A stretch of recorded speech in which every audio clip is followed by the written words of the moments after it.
Kung may 500 piso ka, sa tingin mo ba pwede ka na mag-start ng business kung ito lang ang puhunan mo? For example, sa Banana Q, favorite snack natin ito, pero ang tanong, kikita ka ba? Or malulugi lang? Let's find out.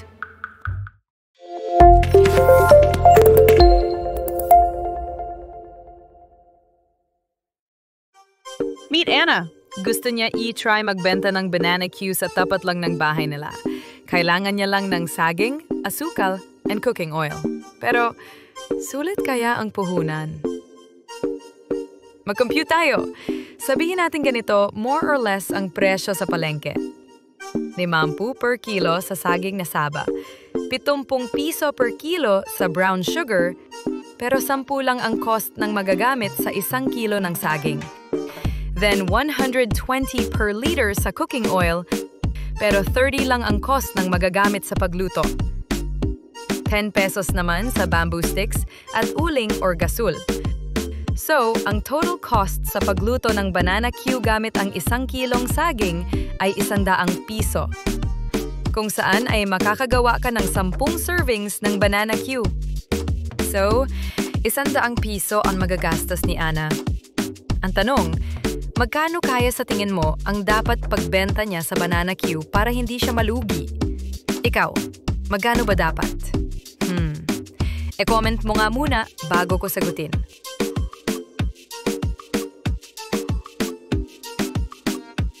Kung ibebenta niya ang Banana Q ng tig 15 piso per stick, so 10 sticks times 15 piso equals 150 piso. Then, ibawas natin mula sa pinagbentahan na 150 piso ang puhunan na 100 piso.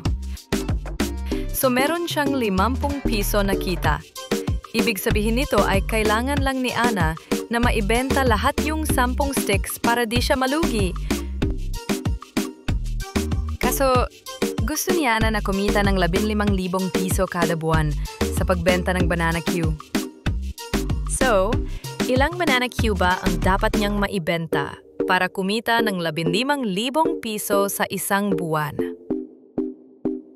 Mag-compute ulit tayo ha.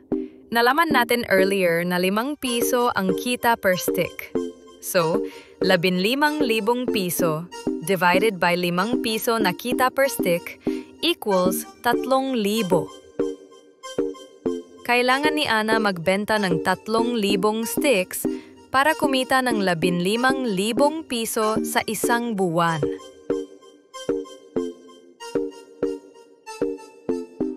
Now, para malaman kung ilang sticks ang dapat maibenta niya per day, i-divide natin ang 3,000 sticks sa number of working days ni Ana per month.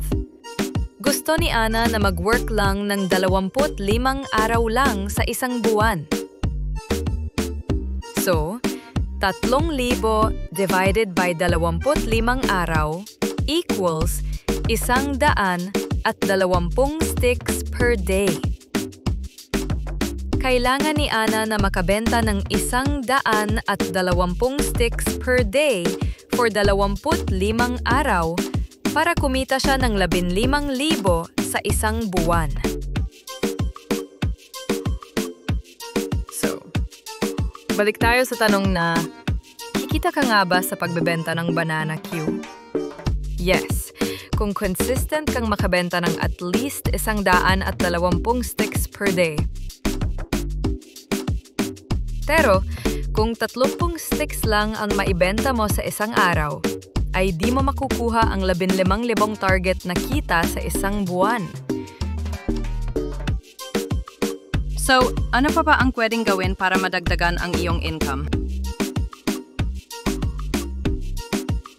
Para mas madagdagan ang iyong income, pwede kang magdagdag ng turon at kamote Q para may variety. Pwede ka din magbenta ng dagdag na palamig or gulaman pang partner sa Banana Q. Then, para mas madami kang sales, ay maghanap na location kung saan ka pwedeng magbenta na may maraming estudyante at commuters.